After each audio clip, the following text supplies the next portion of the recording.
Sa nakaraang episode, nalaman natin na si Kane ay sumabak na sa exam, kaso lang napashock niya ang examiner sa mga ginawa niya.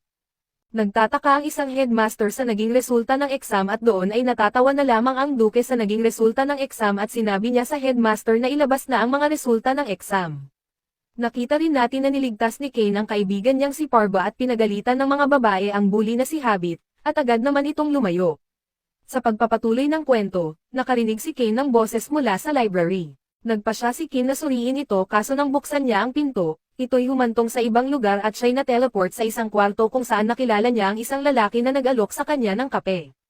Hinihiling ni Kane na malaman kung sino ito, nagtataka kung paano may kape sa mundong ito, pero sinabi ng lalaki na matagal na niyang hinihintay si Kane, tinatawag siya sa pangalang Kazuya ang kanyang pangalan mula sa kanyang nakaraang buhay. Ang lalaki ay nagpakilala bilang si Yuya at nakilala siya ni Kane bilang ang unang hari. Naalala niya ang librong binasa niya ngunit naaalala niya na ito'y naisulat mahigit 300 taon na ang nakakalipas kaya nagtataka siya kung multo ba ito, pero tinitiis lang ni Yuya ang kanyang tawa at sinasabi sa kanya na suriin ang kanyang mga estadistika. Bumubukas si Kane ng kanyang status window at siya'y nagulat nang makita niya na mayroon siyang titulo bilang Diyos ng paglikha. Ipinaliwanag ni Yuya na may isa pang mundo na nilikha niya kaya siya ay itinuturing na Diyos at pinapanatili ang kanyang hitsura kahit na pagkatapos ng 300 taon. Nagpatuloy siya sa pagpapaliwanag kung paano siya nakipag-usap kay Zenom at kung paano gustong tulungan siya ng ibang mga Diyos sa kanyang pagpapalakas.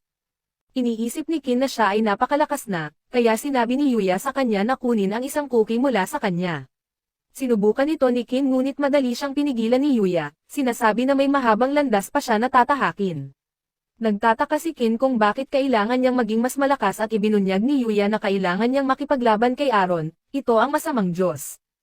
Ipinapaliwanag niya na 300 taon na ang nakakalipas, ginawa ni Aaron na mag-away at magpatayan ang mga tao sa buong mundo gamit ang isang oracle, na naghasik ng pagdududa sa subconscious ng lahat at pinag-away sila. Pero kasama ang kanyang mga kasama, nagawa nila itong ikandado ngunit ang selyo ay lumuwag na at siya'y malapit ng muling mabuhay. Nagtanong si Kane kung bakit hindi na lamang niya ito muling iselyo pero sinabi ni Yuya na mula nang siya'y naging isang Diyos, hindi na siya maaaring direkta na makialam sa mundo gaya ng ibang mga Diyos. Binanggit din ni Yuya na mahalaga ang nakaraang buhay ni Kane kaso bigla silang na-teleport sa dagat.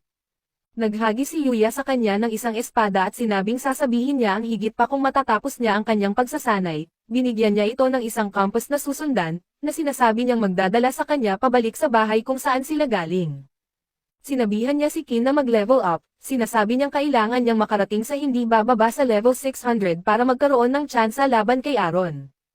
Napagtanto ni Kane na matatagalan pa ito, dahil siya'y nasa level 300 lamang kaya nag-aalala siya na baka hindi siya makapasok sa eskwela, ngunit sinabi ni Yuya sa kanya na ang isang taon sa mundong ito ay katumbas lamang ng isang araw sa ibang mundo. Binati ni Yuya siya ng good luck at naglaho at napagtanto ni Kane na wala siyang ibang mapagpipilian kaya siya'y nagsimulang maglakad pabalik sa bahay, sa kanyang pagpasok sa gubat, siya'y agad na inatake ng isang hanay ng nakamamatay na mga halimaw. Samantala, sa ibang mundo, binisita ni Celestia at Silk ang mansion ni Kane, nagtataka tungkol kay Kane dahil hindi siya pumasok sa eskwela.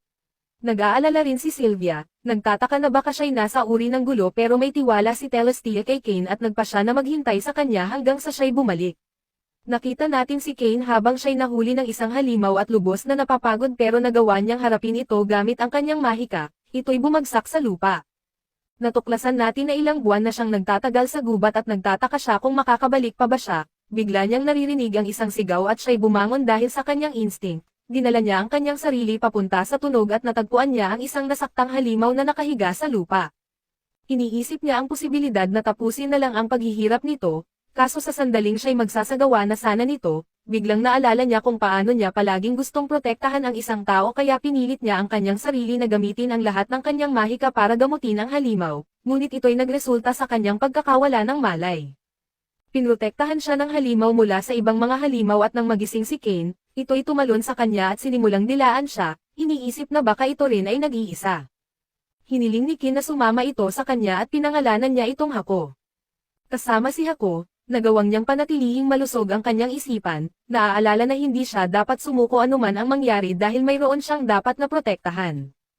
Matapos ang ilang panahon, sa wakas ay nakabalik siya sa bahay at tinanggap siya ni Yuya, nagkomento kung gaano na siya kalaki at natuklasan natin na 4 na taon na pala ang lumipas. Nagulat din siya sa pagkakita niya kay Hako, binanggit na ito'y isang banal na hayop at iminungkahi na sila'y maaaring bumuo ng kontrata. Sinubukan ito ni Kane at biglang nawala si Hako pero sinabi ni Yuya na maaari na niyang tawagin ito kahit kailan niya gusto. Nagpatuloy si Yuya sa pagpapakilala sa kanyang susunod na guro, ito'y nagngangalang Duran. Sinabi ni Duran sa kanya na hindi pa rin siya sapat na malakas dahil mas malakas pa rin si Aaron kaysa kay Yuya, na mas malakas pa rin sa kanya, kaya kailangan muna ni Kane na talunin siya.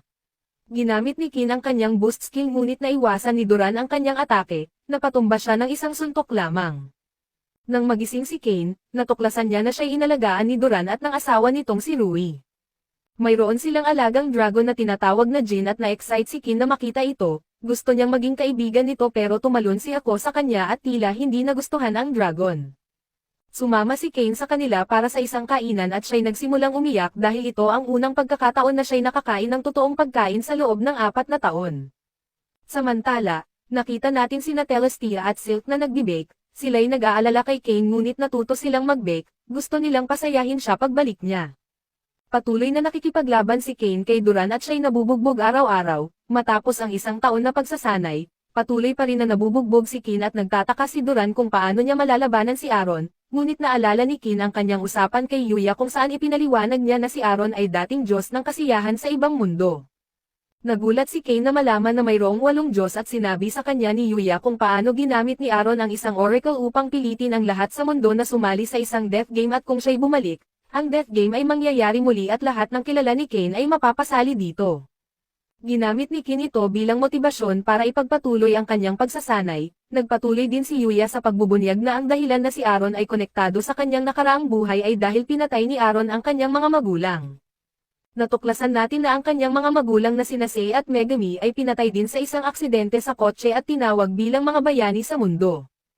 Hindi makialam ang mga Diyos ng direkta kaya itinakda nila sa kanilang tatlo ang tungkuling pigilan si Aaron, binigyan sila ng isang orb na kayang ikandado ito.